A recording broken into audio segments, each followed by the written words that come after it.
დღეში საქმიანობისათვის, მეტყევეებისათვის სპეციალისტის განათლება სავალდებულო ხდება. განათლების მიღება კი უფასოდ არის შესაძლებელი. ხეთქის დამზადება, დამუშავება, აღდგენა, სახერხი ჩარხის მართვა, არამერქნული რესურსებით სარგებლობა, აი ამ და სხვა პროგრამების უფასო პროფესიულ კურსებზე რეგისტრაცია უკვე მიმდინარეობს.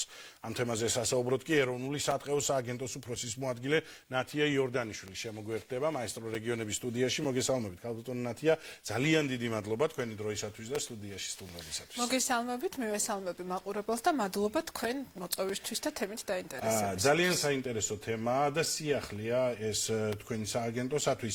რამდენად მნიშვნელოვანია და რატო გახდა საჭირო სავალდებულო განათლება მეტყევეებისათვის და საინტერესო ასევე რა პროგრამებში შეიძლება მეტყევის გადამზადება. ვიტყოდი რომ თლად სიახლე არ არის და ოდნავ ისტორიულ ექსკურსიაც გავაკეთებდი და რატომ? ჩვენ ხშირად გვისაუბრია მათ შორის ამ სტუდიაში სატყეო სექტორში არსებულ პრობლემებზე, გამოწვევებზე, იმ რეფორმაზე, რაც მიმდინარეობს და ერთ-ერთი მნიშვნელოვანი გამოწვევა, რომელიც წლებია ძალიან მწვავედ იდგა სექტორში, ეს გახდათ კვალიფიციური კადრი. ნაკლებობა კვალიფიციური კადრის და რაც მთავარია, მათ შორის ამ პროფესიაში თაობების წყვეტაც კი მოხდა, იმიტომ რომ აღარ გახდათ სექტორი პრიორიტეტული ბევრი წლის განმავლობაში, ახალგაზრდები აღარ ინტერესდებოდნენ ამ სფეროთი და შესაბამისად ამ ყველაფერმა ასახვა პოვა შემდეგ უკვე კვალიფიციურ კადრზე. სწორედ ამიტომ, როდესაც ჯერ კიდევ ტყის ახალი კოდექსი, რომელიც 2020 წელს იქნა მიღებული, თქვენ ძალიან კარგად იცით ეს, დაადგინა სავალდებულო ნორმა იმისთვის, რომ ტყეში მეტყევემ უნდა ემუშაოს და ამ მეტყევეს მინიმუმი საკვალიფიკაციო მოთხოვნები, მათ შორის პროფესიული განათლების დონესთან მიმართებაში. თუმცა ერთია ვალდებულების შემოტანა და მეორეა შემდეგ უკვე როგორ შეიძლება აღსრულება და როგორ შეიძლება ერთის მხრივ მოტივირება ამ ადამიანების რომ შეარჩიონ ეს პროფესია და მეორეს საშუალება სად შეიძლება დაეუფლონ ამ პროფესიას. ამიტომ ამ ნაწილში ყველაზე კარგი გამოსავალი თავი რომ დავანებოთ უმაღლესი დონის განათლებას, ესეც რასაკვირველია ძალიან მნიშვნელოვანია, თუმცა გაცილებით მნიშვნელოვანია პროფესიული დონის განათლება, როდესაც კონკრეტული უნარები, კონკრეტული ცოდნის შეძენა გაცილებით მოკლე დროში ხდება, ვიდრე შეიძლება ეს საბაკალავრო თუ სამაგისტრო პროგრამები იყოს. თან რაც მთავარია, ქვეყანაში პროფესიული განათლება არა მხოლოდ სატყეო სექტორში არის უფასო, ხელმისაწვდომია პროფესიული კოლეჯები რეგიონში, ადგილზე და არა თბილისში კონცენტრირებულად და ვფიქრობთ, რომ ეს არის ყველაზე კარგი საშუალება დაინტერესებული პირებისთვის. ამიტომ თქვენ სწორად ბრძანეთ, ერთის მხრივ სავალდებულო შემოდის 2025 წლიდან 2026-დან რომ არა მხოლოდ სისტემაში დასაქმებულებისთვის გულისხმობ ტყის მართვის ორგანოებში, არამედ კერძო სექტორიც, ვინც სურვებს რომ იყოს დაკავშირებული სატყეო საქმიანობასთან, მას უნდა კონდეს შესაბამისი სერტიფიკატი. აქ არ არის საუბარი მათ შორის მხოლოდ განათლების ხარისხთან და განათლებას და ცოდნასთან. ვიცით რომ ტყეში სამუშაოები საკმაოდ რისკიანი და უსაფრთხო არ გახლავთ, ამიტომ ყველაფერს სჭირდება სპეციფიური ცოდნა და ეს პროგრამები, რომლებიც თქვენ ჩამოთვალეთ, იძლევა იმის საშუალებას, რომ მოკლე პერიოდში ყველა დაინტერესებულმა მხარემ მიუხედავად ასაკისა, რაც მთავარია, ეს არ არის მხოლოდ ახალგაზრდებზე გათვლილი სასწავლო პროგრამები, შეძლონ ამ ცოდნის მიღება და დაუფლება. ფაქტია, რომ თქვენ ახსენეთ და დიახ გეთანხმებით, რომ ეს იყო სავალდებულო, თუმცა აღსრულება და კანონის შემოქმედება ეს უკვე სხვა ფაქტია, რომ დადგა დღის ეს რიგში, გაჩნდა საჭიროება და ავტომატურად განვითარების ახალ ეტაპზე გადავიდა. მეტყევის პროფესია გლობალურად რო ვიხმაროთ, ეს საინტერესოა, რამდენი მიმართულებით შეუძლია ცოდნის მიღება. არის უმაღლესი განათლების მიღების საშუალება, არის ვიწრო, მოკლე სასწავლო პროფესიული პერიოდი, სწავლის პერიოდი. სად უფრო მეტი დაინტერესება არის, გაიზარდა თუ არა დაინტერესება. რამდენადაც ვიცი მე ძალიან ბევრი ახალგაზრდა უკვე ძალიან დაინტერესებულია სატყეო საქმიანობის შესწავლით. რა მონაცემები გაქვთ ამ? დიახ, ნამდვილად გვახარებს ის გარემოება, რომ ბოლო წლებში პროფესია უფრო და უფრო მოთხოვნადიც ხდება და საინტერესოც ახალგაზრდებისთვის, რაც შეეხება უმაღლესი და პროფესიული განათლებების ნაწილს, ხო? იგივე შრომის ბაზრის მოთხოვნასაც რომ გადავხედოთ, უმაღლესი განათლების ადამიანები ამ სფეროში ძალიან მნიშვნელოვანია, მათ შორის აკადემიურ ნაწილში, სამეცნიერო მიმართულებებით რომ გაძლიერდეს, იმიტომ რომ ეს წყვეტა მეტად გვაქვს სამწუხაროდ ამ სექტორში, რომ გამოყენებითი კვლევები, სამეცნიერო კვლევები იყოს შესრულებული და მეორე მხრივ როგორც უკვე ვახსენე, პროფესიული განათლება. რაც შეეხება უმაღლეს განათლებას, დღეს უკვე 3 უნივერსიტეტი ახორციელებს სატყეო პროგრამებს ქვეყანაში და საკმაოდ მაღალი ხარისხის პროგრამებს ვიტყოდი, რადგან ეს არის სფერო, სადაც ერთ-ერთი პირველი შემუშავდა დარგობრივი მახასიათებელი. დარგობრივი მახასიათებელი, რომ განმარტოთ რა არის პროფესიის, ეს არის რა მინიმალურ ცოდნას და კომპეტენციებს უნდა ფლობდეს კურსდამთავრებული სტუდენტი, მაგალითად საბაკალავრო დონეზე, სამაგისტრო დონეზე და სადოქტორო დონეზე.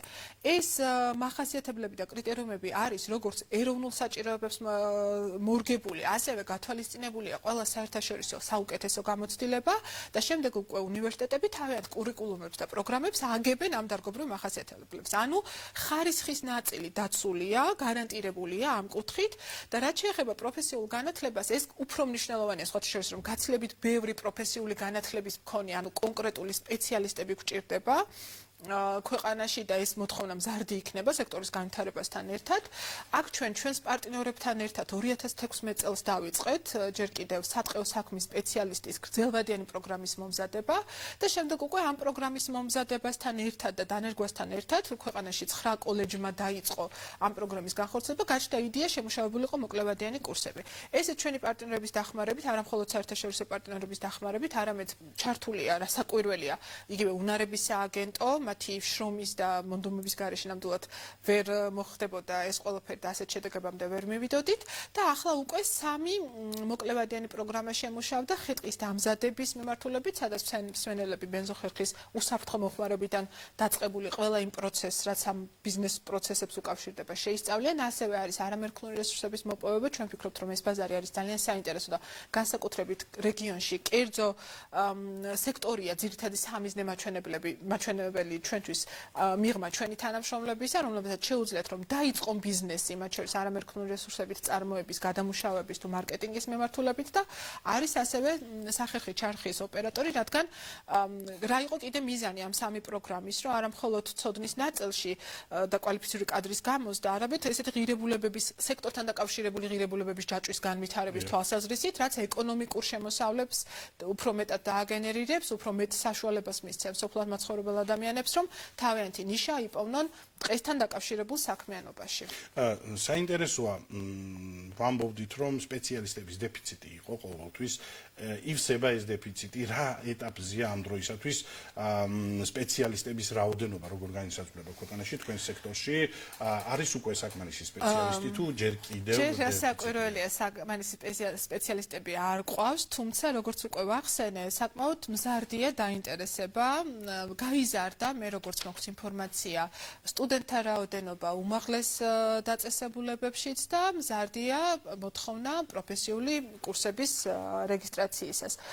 სხვათა შორის, აი მაგალითისთვის მოვიყვან, რამდენად პრობლემატური იყო კვალიფიციური კადრი და ჩვენ იცით თქვენ ეს საკითხი და ამიტომ გავუსვა ხაზს, ტყის ინვენტარიზაცია, მაგალითად, რომელიც არის ტყის მართვის ძალიან მნიშვნელოვანი. ინვენტარიზაციის პროცესში როცა ვკითხულობდი, ტაქსატორების პროგრამაც არის, აი საინტერესოა, რას ნიშნავს, მეც არ ვიცი, წარმოდგენა არ მაქვს ამ მადლობა რომ გაიხსენეთ ეს, სწორედ მაგალითისთვის მინდოდა მომეყვანა ეს გარემოება, ტყის ინვენტარიზაცია ერთის მხრივ არის საწყისი ღონისძიება, ერთის მხრივ გავიგოთ რა როგორი ტყე გვაქვს, რა გვაქვს, როგორ უნდა მოვექცეთ და როგორ შეიძლება ვისარგებლოთ.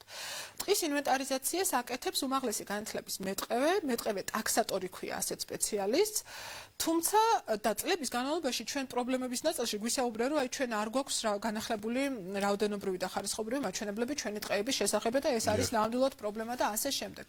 ამ ნაწილში წლების განმავლობაში თანხები არ იყო პრობლემა, იმიტომ რომ დაფინანსება ამ ღონისძიებას ჰქონდა და პრობლემა იყო სწორედ ის ადამიანი, ვინც ველზე წავიდოდა ტყეს და ასეთი მხოლოდ 10-15 ადამიანი იყო საქართველოში. აქ სხვათა შორის ერთი სპეციფიური გარემოებაა, საერთაშორისო ექსპერტიზასაც მაინც და მაინც ვერ ვიყენებთ ტყის ინვენტარიზაციის კუთხით ჩვენი ტყეების უნიკალურობიდან და მრავალფეროვნებიდან გამომდინარე. შესაბამისად, ტაქსატორების პროგრამა სწორედ ამ მიზნით მომზადდა, ის გახლავთ ეროვნული სატყეო სააგენტოს ინიციატივა, ჩვენივე თანამშრომლებმა მოამზადეს ეს პროგრამა.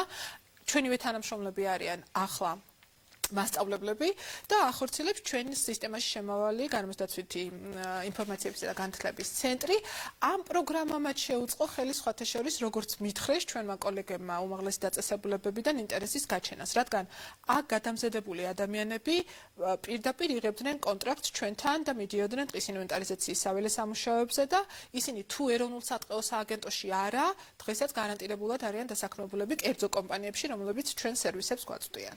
საინტერესო თემა, ჩემთვის ძალიან საინტერესო თემაზე მინდა კიდევ ერთზე კითხო ტყის აღდგენაზე. ტყის აღდგენაზე ჩვენ არაერთხელ გვისაუბრია, საინტერესოა ამ ეტაპისათვის რა მონაცემები გაქვთ, რა კეთდება კონკრეტულად ამ მიმართულებით იმისათვის, რომ ქართული ტყეები აღდგეს, ძალიან ბევრი პრობლემა ჰქონდა, ბევრი დამაზიანებელი გარემო იყო, რომელმაც საქართველოში ტყე დააზიანა. დიახ, ნამდვილად ჩვენ ამ თემაზეც გვისაუბრია და დღეს უკვე თამამად ვსაუბრობთ, მაჩვენებლებით არის ეს გამყარებული, იგივე ტყის ინვენტარიზაციიდან გამომდინარე, ეროვნულმა ინვენტარიზაციამ აჩვენა ჩვენი ტყეების დეგრადირების დონე და მათ შორის გამომწვევი მიზეზებიც და ეს არ გახლავთ მხოლოდ უკანონო ნოჭრა ან რესურსების მოპოვება განსაკუთრებით კლიმატის ცვლილებების მიმდინარე პირობებში, ახალი მავნებელ დაავადებები იქნება ხანძრებით თუ ასე შემდეგ, ეს ყველაფერი რა თქმა უნდა ტყეს აზიანებს და გადაუდებელი აუცილებლობა ფეხი ავუწყოთ და ტყის აღდგენის მასშტაბებიც გაიზარდოს, იმიტომ რომ ჩვენ გვახსოვს პერიოდი, როდესაც თამამად ვიტყვი, რომ თითქმის არაფერი კი არა, არაფერი არ კეთდებოდა ტყის აღდგენის მიმართულებით ძალიან ბევრი წელი იმ პირობებში, როდესაც ტყის ექსპლუატაციას ვეწეოდით. ჩვენ გვაქვს ტყის აღდგენის გრძელვადიანი გეგმა და სამიზნე მაჩვენებლები 2030 წლისთვის, ეს გახლავთ არანაკლებ 20,000 ჰექტარზე უნდა იყოს ნაწარმოები ტყის აღდგენის სამუშაოები 2030 წლამდე, თუმცა აი ზრდა დინამიკაში დაიწყო 2013-2014 წლიდან. ჩვენ ვცდილობთ, რომ ყოველწლიურად არანაკლებ 2,000 ჰექტარზე იყოს ტყის აღდგენის ახალი პროექტები შემუშავებული და განხორციელებული ეს სამუშაოები და ძალიან დიდი იმედი გვაქვს, რომ მომავალში კიდევ უფრო შევძლებთ, რომ ეს მასშტაბები გავზარდოთ. თქვენ საუბრობთ ციფრებზე, ეს ვალდებულებებია? თუ უბრალოდ შემუშავებული გეგმა? იცით როგორ არის? მაგალითად არის რიგი საერთაშორისო ვალდებულებები, მათ შორის ტყის აღდგენასთან დაკავშირებით და ჩვენ ამ მაჩვენებლით ვუსწრებთ ამ საერთაშორისო ვალდებულებას და გვინდა რომ ასეც გაგრძელდეს და არ იყოს ის მხოლოდ ზღვარი დადგენილი, რაც შეიძლება რომელიმე კონვენციის ან რომელიმე სტრატეგიული გეგმის ინდიკატორი იყოს, გამომდივართ საჭიროებებიდან გამომდინარე, გამომდივართ მიზანშეწონილობიდან გამომდინარე და ასე იგეგმება ყოველწლიურად ტყის აღდგენის ღონისძიებები ქვეყნის მასშტაბით. ძალიან დიდი მადლობა და წარმატებას გისურვებთ ყველა პროექტის განხორციელებაში. მაყურებელს შევახსენებ, რომ სატყეო სააგენტოს უფროსის მოადგილე ნათია იორდანიშვილი პასუხობდა ჩვენს კითხვებს პირდაპირ ეთერში.